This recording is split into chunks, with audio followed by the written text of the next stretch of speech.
Sebuah rekaman detik-detik benda bercahaya berwarna merah di langit Aceh terjatuh viral di media sosial.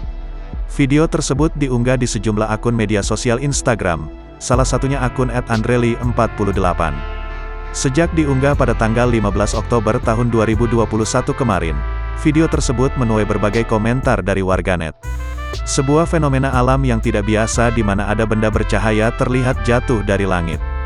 Fenomena ini terjadi menjelang subuh di langit kawasan Simpang Lancang, Pintu Rimegayo, Bener Meriah Kamis, tanggal 14 Oktober tahun 2021, tulis caption dalam unggahan. Terlihat penampakan benda bercahaya berwarna merah perlahan jatuh ke bawah. Benda tersebut diduga benda asing yang jatuh dari langit. Hingga artikel ini ditulis, belum ada keterangan resmi dari pihak BMKG.